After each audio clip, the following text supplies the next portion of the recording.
Hello everybody, good evening to you all, and thank you for tuning in to this latest episode of the Butterfly Princess Show. This evening my guest is Charlotte Budd, who has agreed to come on and chat to me about the importance of resilience and transformation, which is one of the values that I myself here at Butterfly Princess Show really treasure, because I myself have been through a lot of transformation and resilience.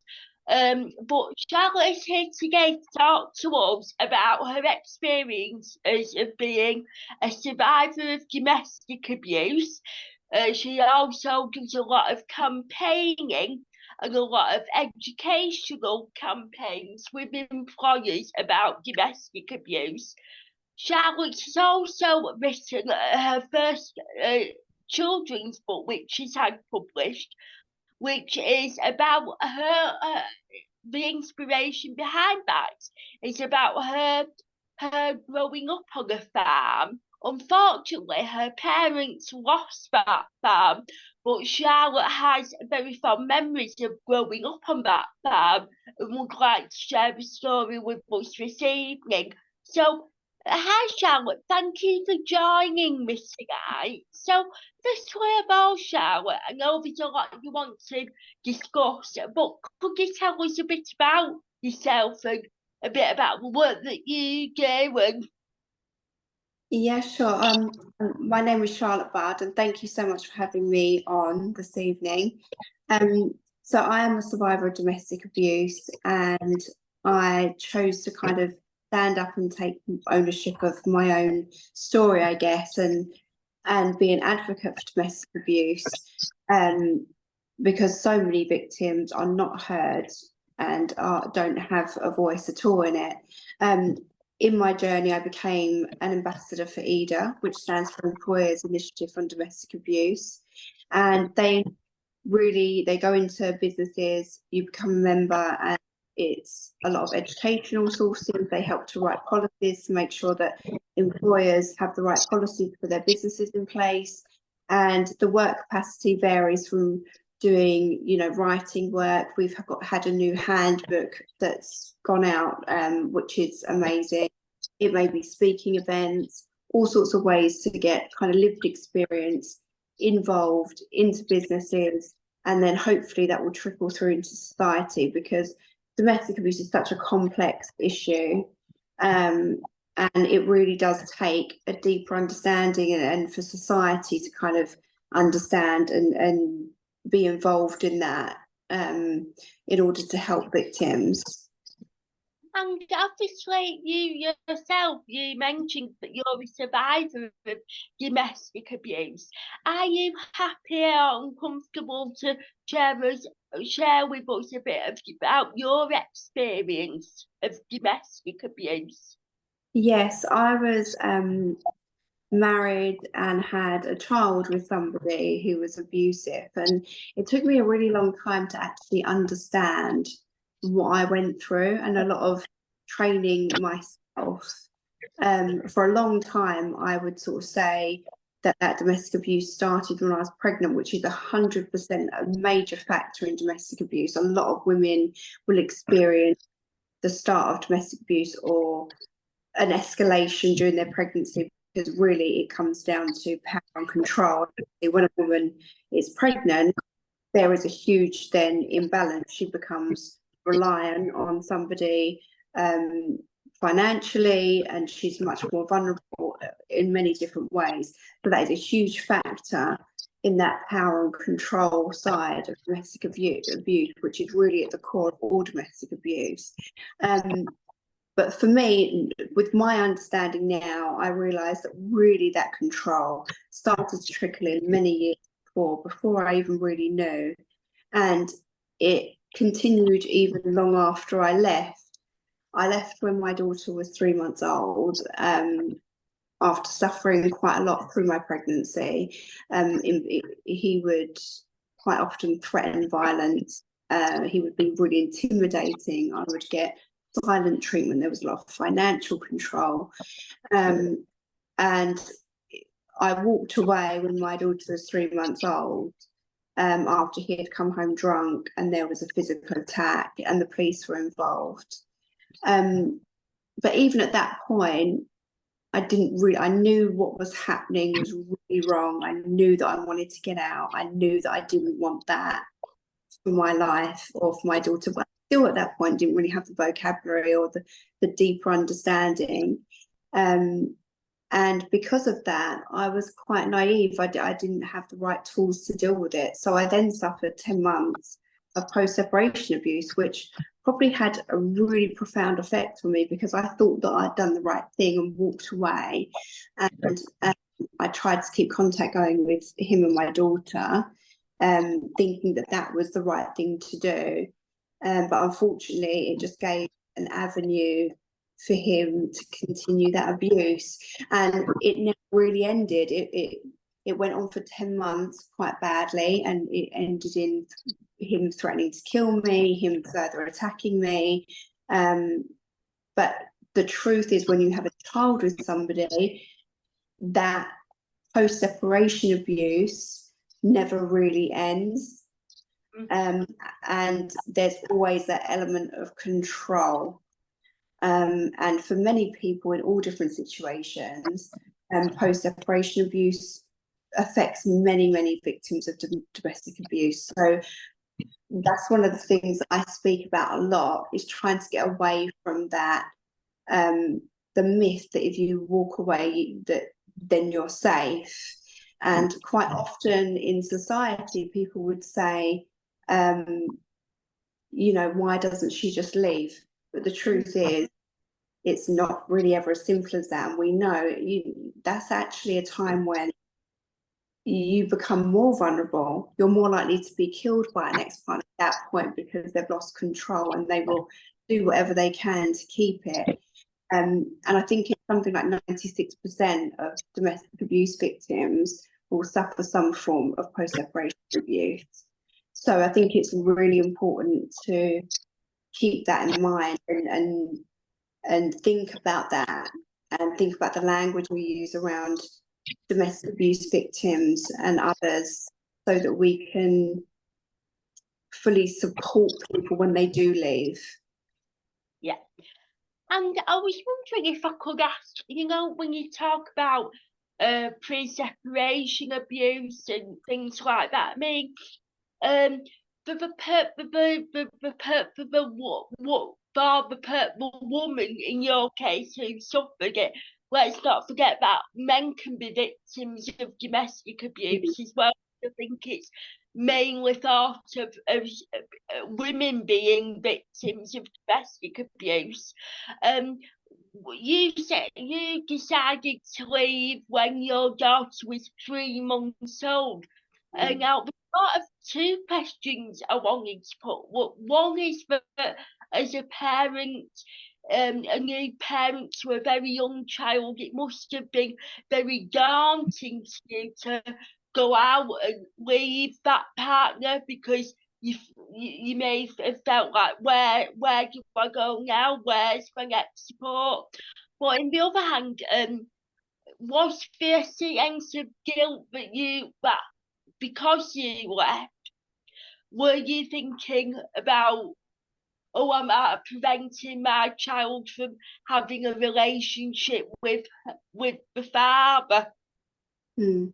Yeah, I think I was petrified, really, having such a young baby and doing that all on my own. It was really daunting. And also, while all that was going on, my parents had lost our family home, which was the farm. And so I didn't actually have anywhere to go. So it was incredibly hard. And there were times where I literally couldn't put food on the table. And because of that financial post-separation abuse, there was no child maintenance. So I was really left on my own dealing with it all, and that was terrifying. But there was something in me that knew that I had to leave at that point. because I was determined to make sure that my daughter didn't grow up in that environment. And of course, when I left, for so long, I really wanted to do the right thing. And one of the things that people would constantly say to me is, oh, make sure you don't stop them from seeing the baby. Make sure, you know, contact is there and everything. And I really bought into that, and really, that's what I really wanted. I was desperate that, you know, I wanted her dad to be good enough, a good enough dad, and for her to have a relationship with him. But unfortunately, that mentality actually put us in more danger, and I suffered more abuse for it. So one of the things, and I think that is something as a society that we have kind of drummed into us, especially as women, is that, you know, don't ever stop a dad from seeing their child, which of course under normal circumstances you wouldn't do that. But when there is abuse, you know, and there's a breach of safety, whether it's mental, physical, emotional, then it's a whole different ball game, and your safety and that child's safety and well-being must come first. Yeah, I mean, you talked about, you know, some of the signs, and, you know, the financial control, and people saying, well, why can't you just leave? But like, you've been through that, and I suppose I suppose everyone's different, but what are the sort of signs that people can look out for? I think there are some really good books and educational tools out there to learn more in depth, and it's so complex. One of the things that I picked up on along the way was from a woman called Laura Richards, who was a behaviour analyst for Scotland Yard for many years, and now she runs a podcast and everything. And she said that coercive control is tailor-made. So it's better to look for patterns of behaviour rather than just individual things. So it can be so many different things, and it can be tailor-made. Perpetrators of abuse are often very manipulative and calculated, and they will tap into your insecurities, the things that can get to you, and they will use all different tools in order to do that. But it's difficult to pinpoint one or two things, and it's important not to get rigid on some of those things. But certainly certain things like isolation, control, wanting to know where you are all the time, that kind of thing, that really controlling behaviour. And if a victim feels the need to change their behaviour in order to sort of please their partner, then that's a red flag. Yeah. And I suppose, like, because no, the next thing I wanted to say was, it's important to point out as well that abuse can take the form in many different forms. You know, it can be verbal, sexual, anything like that. So when you think of abuse, it isn't just under one term, it can be under many terms and forms. Yeah, definitely. And I think it's really important to remember that it's not just physical. There are so many different forms of abuse, and that mental, emotional, coercive control, that drip feed over time into your psyche, has a profound effect mentally on you. It causes post-traumatic stress, depression, anxiety in victims. And again, that's one of the reasons why I now I became a healer and became informed in trauma and post-traumatic stress, so that I can offer those services specifically to help domestic abuse victims and trauma victims, because those effects last for such a long time. And even, like you said, that mental, emotional side, and that's why in 2015 coercive controlling behaviour was made a criminal offence.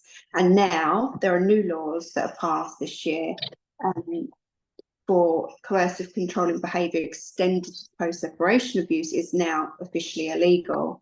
And also what children witness and experience, even if they aren't seeing something directly or being, say, abused directly to them, if they are in a home where that behaviour is going on, they are considered by law victims in their own right, because again, the effects long term that it will have on them witnessing and experiencing that behaviour will last a lifetime. We talk a lot about healing when it comes to abuse.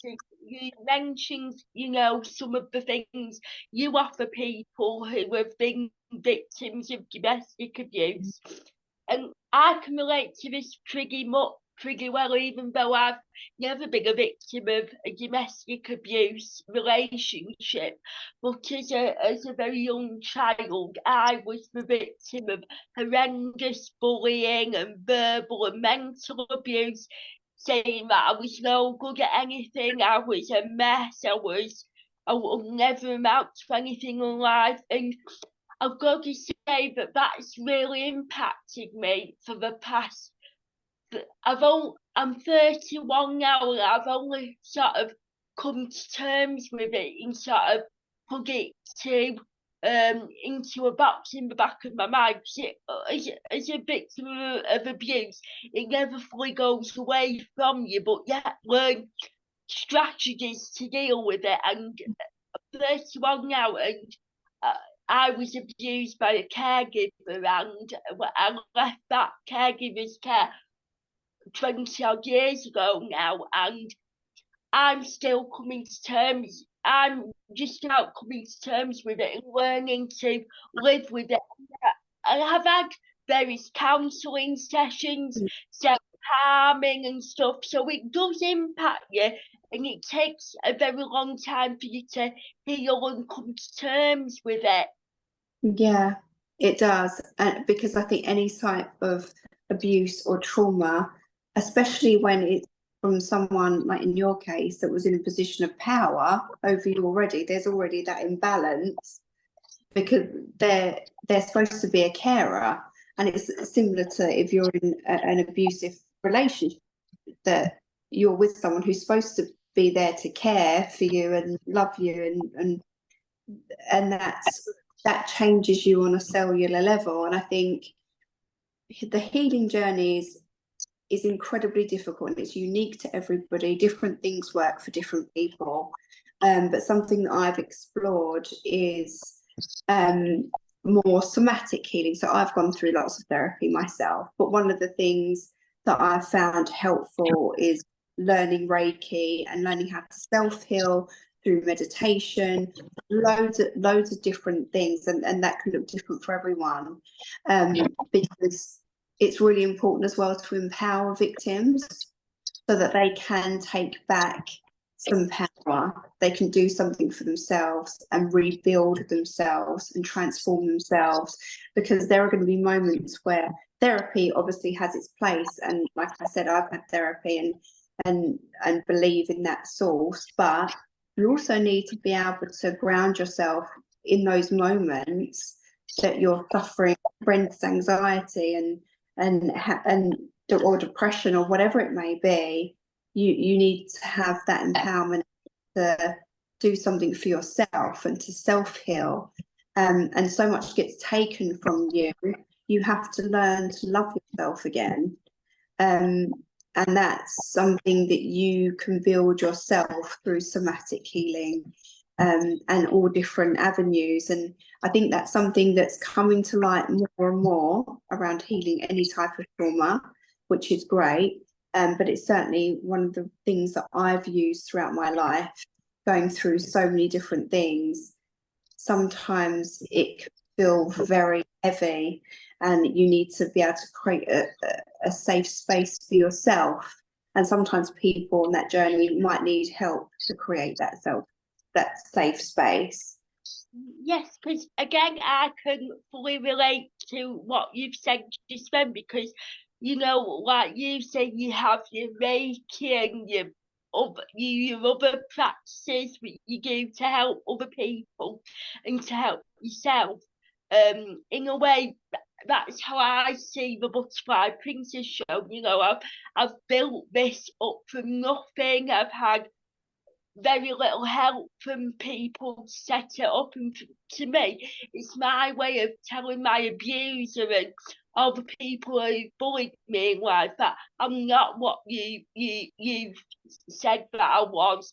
And it's, for me, it's a way to give that inner child, that little girl in the bathroom, because I was a little girl in the bathroom, because that, you know, you're going to be successful in life. Yeah, it's about taking ownership of your own story and using some of the worst things that could happen as the foundations of the next step and the next chapter of your life, and rewriting those chapters to empower yourself and to be successful in that. And along my journey, I've been lucky enough to meet incredibly inspiring people like yourself and like other victims of domestic abuse and all types of people. And I'm always, you know, humbled and taken back by their resilience and what they've managed to do. You know, sometimes out of the darkest times, we find the brightest light. And those who have been through the darkest times often are the ones that can then be inspirational and help others. And I hope that I can find a way of somehow doing that. Yes,